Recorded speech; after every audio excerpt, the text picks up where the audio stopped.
Hey, good day, folks, and welcome to another edition of Lumberjack Logic Live. I'm your host, Neil Johnson. So excited to be with you. So excited to share the news with you. Just look, people, DEI, for those who don't know, diversity, equity, and inclusion, has been wrecking the country through various means. And we have some major pushback that just occurred. And it's absolute winning. And it's really due to you, the American people, those watching my stream, others. You guys have championed boycotting companies that are pushing this woke agenda on you, be it Disney, be it Bud Light, be it whatever. So just really quickly, chat in with where you're from. Smash that like button if you would. And let's see who's on the stream. I see Terry from New York on. Great things are happening in New York. By the way, I did a video just earlier. It's got Obama's face on the front of it. Don't let that stop you from clicking on it because it's wild when you go in there. There's a startling admission. I'd really like you to share that video out because it's kind of a lesser known New York State rep. And she makes a startling confession about illegal immigration that you have got to see. So please do smash that like and keep chatting in. Jeanette, I see you on. Neil from South Dakota. Good to see y'all on. But let's get right into the news here. Okay, so this just took place. BlackRock will be laying off 600 employees. They are mostly from the ESG division. That's environmental social governance, which is another outbranch of DEI. Okay, ESG global investments collapsed by $5 trillion in just 2 years, people. Now, I'm going to take you to some video here. We're going to remove this real quick. And I want to take you to some video. And this is Larry Fink, the CEO of BlackRock. I shared one of these videos on another one, but I haven't shared the other one. So I want you to watch this quickly. And this is what we're defeating right now. Are going to have to change, and this is one thing we're asking companies. You have to force behaviors, and at BlackRock we are forcing behaviors. What we are doing internally is, if you don't achieve these levels of impact, your compensation could be impacted. Okay, you have to force behaviors, and if you don't force behaviors, whether it's gender or race or just any way you want to say the composition of your team, you're going to be impacted. Okay, so that's Larry Fink, the CEO of BlackRock. And again, if you just jumped on the stream, BlackRock will be laying off 600 employees, mostly from the ESG division. This is where they're trying to force this change.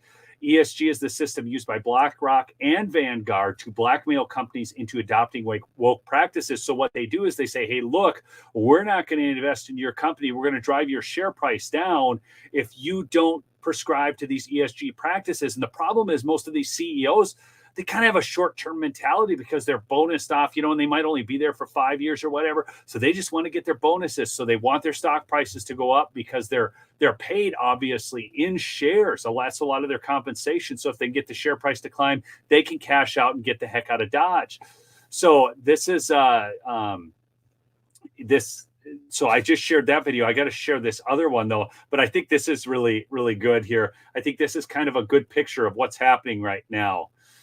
There's DEI and there's America, folks. And ESG is of the same ilk. But now let's watch this next video here.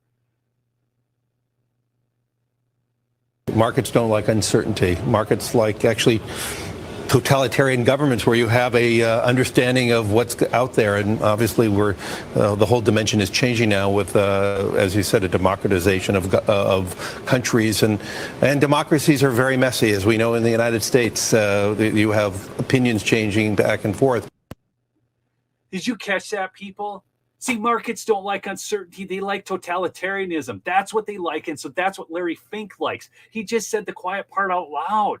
Okay, this is why they like China. This is why, if you remember, I think it was Michael Bloomberg who was on video there saying, we really like China. Actually, President Xi, has the same concerns for his people that, other countries do it. Quite frankly, now we are beginning to see that in our country, that, their concern level is about the same for our peace, security, and happiness. It's absolutely appalling. But that's what's going on there here. So I want to take you back to this. I got a couple other things to cover on this, but this is a big story because the only reason this is happening, people, is because you praise God for you, are fighting back. So thank you for that. So this is interesting because BlackRock called ESG portfolios resilient. They've lost $1 trillion of their $10 trillion value by investing in environmental, social, and governance over the last year. Not very resilient. So this is right from BlackRock.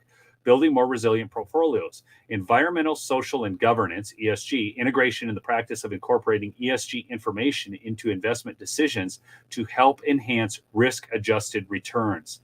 There's no one-size-fits-all approach, but at BlackRock, we see it's about making research, data, and insights available to all our portfolio managers and working with them to identify potential process enhancements across all investment activities. Oh, that's right. So if you can lose $1 trillion of your $10 trillion value, that shows you're really just the most resilient people. It's unbelievable.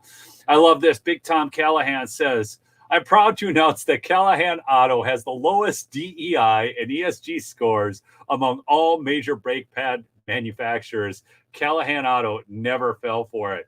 He's kind of a big name in the auto parts industry, folks. I used to work at Champion Auto years ago. That's kind of a throwback. They don't even exist anymore. But that was here in Minnesota, and I worked for them, and we sold a lot of their parts. He was kind of famous amongst the auto parts world.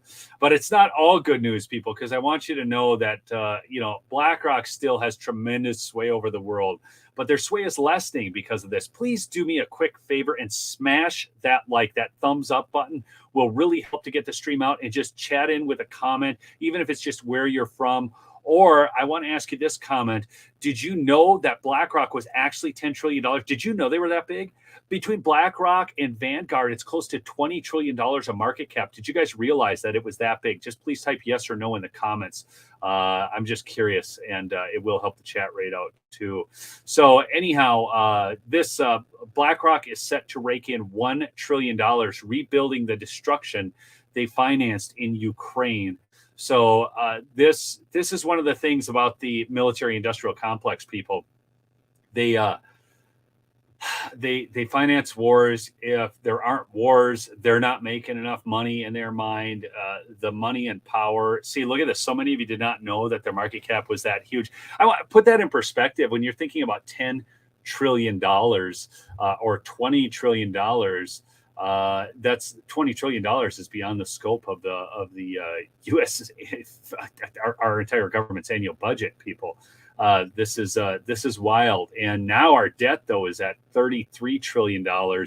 And some of these people are to blame for that. Okay. They're all looking to get involved in this in ways to, basically the globalization of the world, global markets, global leadership, one worlders. That's what we're dealing with here, folks. So it's nutty, it's wild, and yet it is happening. But again, it's your pushback, whether that be Bud Light, whether it be Target, any of these companies that you are pushing back against. I don't know if you remember, but Target actually their CEO had a call with investors and managers in the company and said, we're going to have to change some things. Now, I don't believe, just hear me out on this. I'm not saying that they became good guys. That's not the point. Okay. I hope you can catch that. It's not that they became good guys or good gals or whatever. It's simply that they knew they needed to change because of money. This is why they change. It's because of money, people. And one of the things that you can do is, if you are vested in BlackRock, Vanguard through your retirement funds, you can actually work to build a class action lawsuit or even file pro se and get something going. But they are actually, because of their DEI, their ESG policies, they're actually costing you money. Okay, so as a result of that, as a shareholder, they have a fiduciary responsibility to you. They can't pursue a political agenda over profits. They need to be profitable because that is their responsibility to you. So for those who just jumped on, I'm going to share this one more time. These are going to have to change, and this is one thing we're asking companies. Larry Fink. You have to force behaviors, and at BlackRock we are forcing behaviors. What we are doing internally is, if you don't achieve these levels of impact, your compensation could be impacted. Okay, you have to force behaviors. And if you don't force behaviors, whether it's gender or race or just any way you want to say the composition of your team, you're going to be impacted. Like actually totalitarian governments where you have a understanding of what's out there, and obviously the whole dimension is changing now with as you say, Here, hold on, markets don't like uncertainty. Markets like actually totalitarian governments where you have a understanding of what's out there, and obviously the whole dimension is changing now with as you said, a democratization of countries, and democracies are very Democracies are messy, people. He doesn't like democracies. He likes totalitarian, authoritarian regimes. Michael Bloomberg does too. You guys have seen that famous video clip, I'm sure. But now they are forced, if you just jumped on, the story that we're covering here is that BlackRock will be laying off 600 employees, and they are mostly from the ESG division. ESG Global Investments collapsed by $5 trillion in just 2 years. I got this from NWokeness off Twitter. By the way, my Twitter account is linked below in the description. I encourage you to follow me there. Because so far it's been pretty good as far as free speech goes. Some people still complain about it. I have not had a single thing of mine. And, I'm certainly very vocal. I haven't had a single thing of mine, taken down or anything. ESG Global Investments. ESG is the system used by BlackRock and Vanguard to blackmail companies into adopting woke practices. That's what's going on out there. And this is a huge win, people. I think sometimes these wins get lost on people because they're not quote unquote political wins, but they are political. Sadly, everything in our society has become political, whether it's sports has become political. And then you've got stuff like this where businesses should just be out serving the populace, serving the public with products and services and creating profits for investors. Instead, you have this crap going on. Again, this is a huge, huge win. And it's because you're willing to do things like boycott these companies and move forward. Again, Midas Gold Group, MidasGoldGroup.com, or text Lumberjack to 232-425 to receive free silver with a qualifying order. You can call them at 480-360-3000. Again, I am a believer in gold and silver, especially when you see this stuff going on around the world as it relates to our monetary policy, as it relates to companies, woke practices, all of that. We're going to need something tangible, something real. I also highly recommend, ammunition, guns. Those are highly tradable in times of crises. So, and it also takes another stand against for the Second Amendment, I should say. It takes a stand for the Second Amendment. So again, text Lumberjack to 232-425 to receive free silver with qualifying order. Again, you're dealing with veteran owners, not commissioned salespeople at Midas Gold Group, MidasGoldGroup.com. Thank you so much for listening. If you're new, please subscribe. I was so excited to bring this report to you. So excited to break this. I've got another big video coming out on Mike Lindell. Make sure you're subscribed. Turn those notifications on, or at least be checking your subscriptions feed, people. This is one of the big things. I'm going to tell you how to manage YouTube. Check your subscriptions feed. Okay. And then go to the creators that you want to hear content from, because otherwise they have a system with their homepage and how they recommend things in the algorithm. And if somehow that story isn't getting clicked on as much, you are not going to see it. But if you go to your subscriptions and check those, you control what's coming to you as opposed to letting them control what's coming to you. Okay. Anyways, I love y'all. Keep fighting the good fight. Peace out.